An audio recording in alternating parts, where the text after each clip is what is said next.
G'day guys, Mac with the Air Circle, and today I want to talk about Imperial Knights in this episode of Getting Started in the Horus Heresy.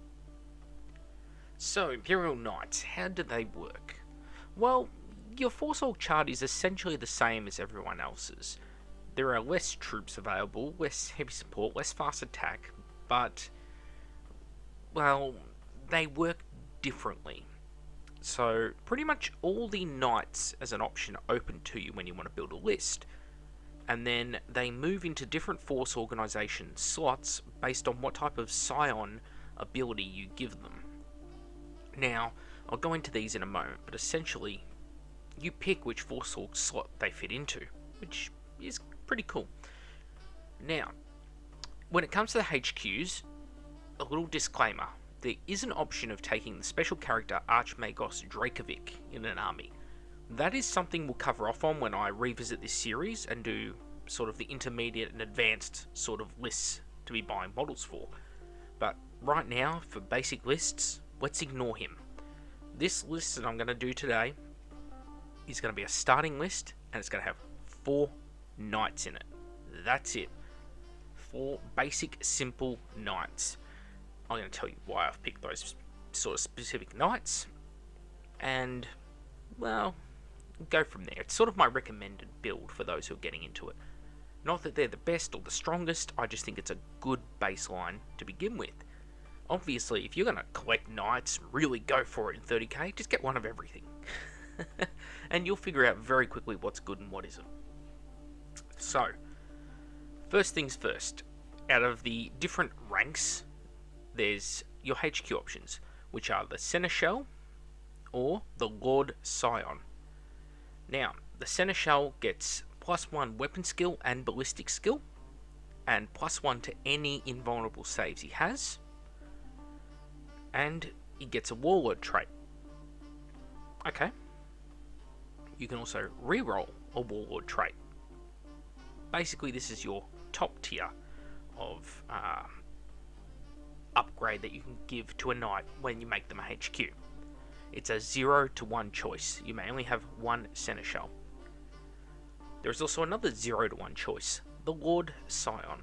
It's very similar to the Seneschal. You get +1 ballistic skill, +1 weapon skill, but that's it. And of course a Warlord trait. When it comes to the elites, there's Preceptor. So, other knights that you have in reserve get +1 on their reserve rolls. Also, any knights that are within 6 inches of this particular knight, they gain Interceptor and can overwatch with any weapons they have. Now, it's kind of a okay ability. 0 to 1 option of an Orc Teller. You get to choose a sworn enemy, a Warlord or a Lord of War that doesn't fly, super heavy walker, tank, that kind of thing, and if your Orc Teller kills it, you win D3 victory points. If someone else kills it, you don't get anything. If the sworn enemy survives the game, the other guy gets a victory point. Another funny one, especially because if the guy you're playing against plays it smart, in the very last turn of a game, if they've still got a model, or near the end of a game, or if the model just isn't that important to how you're going to play your game, just take them off the board into ongoing reserves. You'll get that point. It is what it is. Another elite rank is the legendary Freeblade. Essentially, you get a knight, and yeah, it's boring. It's sort of like you want another knight in your army, but you filled up all the other slots, so you want to move a knight into elites. Well, you could take legendary Freeblade. It's a bit of a derpy one, poorly written, one might even say. Alright, troop ranks. Scion Marshal, which is you get a knight pretty much as it comes. Stock standard. This is what you take just to fill in troop slots, that kind of thing. The other option is the Scion Aspirant. You drop a weapon skill, ballistic skill, and you're invulnerable save, but you also save 35 points. So if you're sort of cheesing some of your other knights and you're trying to fit some more strong stuff into your list, Some people might consider taking this to save a few points, trim some fat. Most people just take Scion Marshal. Alright, in fast attack there's the Scion Dolorous. You get to reroll all failed charges and sleeping advances. It's pretty good, pretty good. There's also the Scion Yulin. It's free, yes, but you lose an armor value on your front armor and you gain scout and hit and run. Yeah, I don't know. Another big downside is if you're shooting at something over 24 inches away with this particular knight, you can only snapshot it. So it's something that really only benefits the knights that you want to get in there really fast with. So something assaulty, one might say. Again, losing that armor value is a big deal, because armor 13, armor 12 is a big difference in 30k. You go from being immune to things like, or virtually immune to things like autocannons, missile launchers, that kind of thing, to, yeah, autocannons can kill you. Yeah, missile launchers will definitely kill you. So, yeah. Lastly, there's two heavy support ranks. The Scion Aspirant. You get Tank Hunter if you don't move, and you also get Skyfire. Good if it's on the right unit, but only if it's on the right unit. Do remember that Skyfire will not work with blast weapons, and the knights have a lot of blast and template weapons. And Scion Implacable. You get +1 to all building damage, and can reroll stomps. And you get a 5+ invul against melter bombs, but you're not allowed to sweeping advance.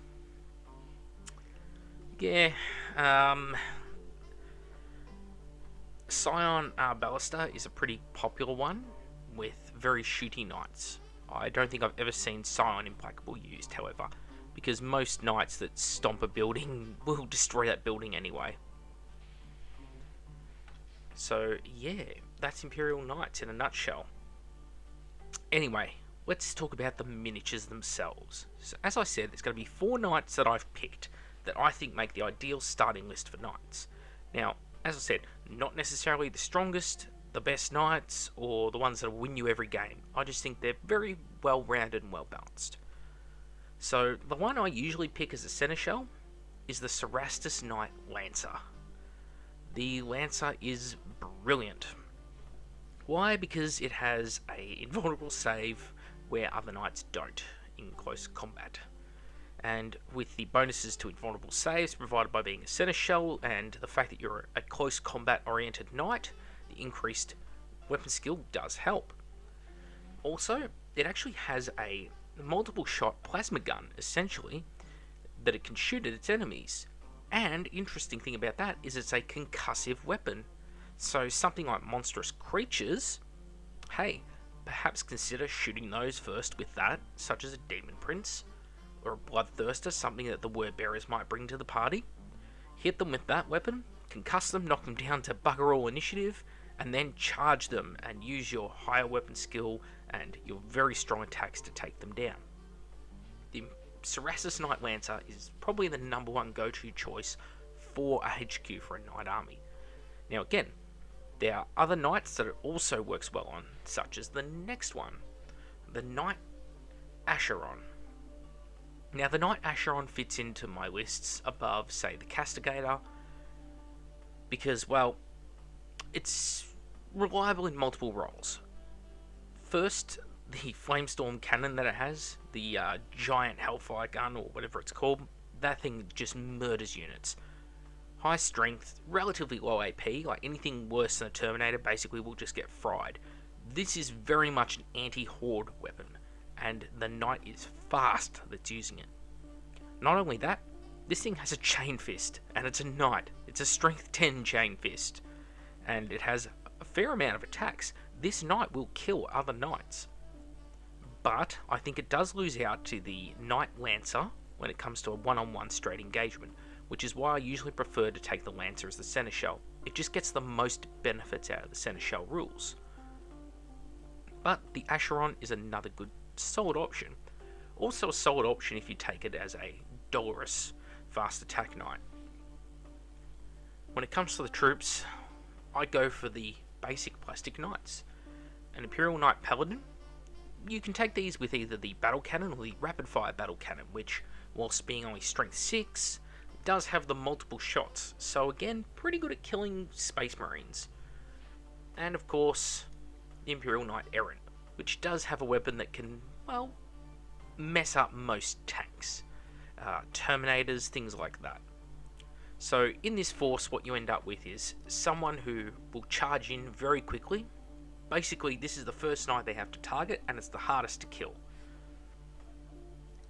You get a second knight, which they know if they just let him have free reign, they'll lose a whole unit of infantry to him every turn, and if he gets near a vehicle, that vehicle is going to die that turn. So, very nasty knight. Then you have a knight which is capable of just dealing with lots of small, weak units, like squads of tactical marines with his battle cannon.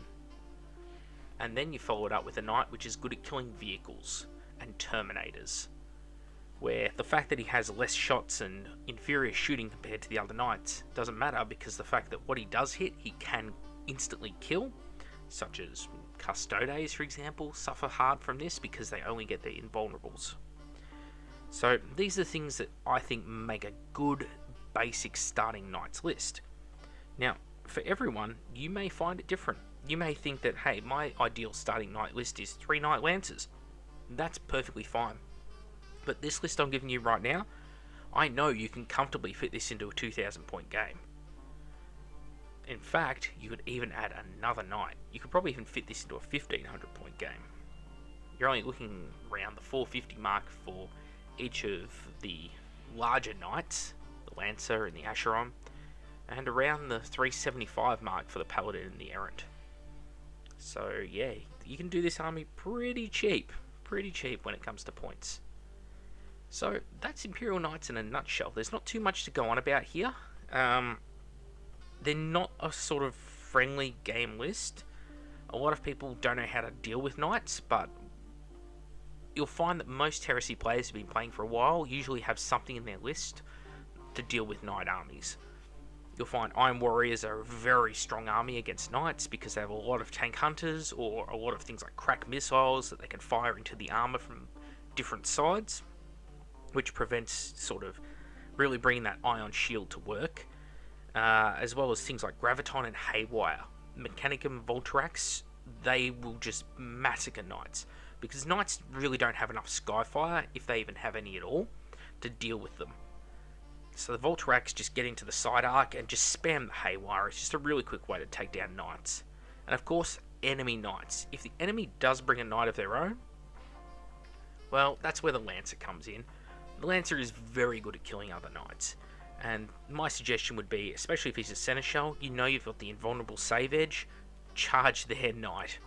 However, if their knight is also a Lancer, perhaps consider charging it with the Acheron and just hoping that the sheer amount of chain fist attacks will do the job.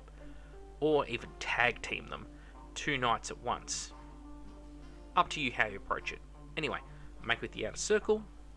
The next episode we're going to be doing Custodes. That's going to be interesting. In fact, it's probably going to get broken up into 2 or even 3 parts, because Sisters of Silence and Custodes don't really work together. But more on that when we get to it. See you all next time.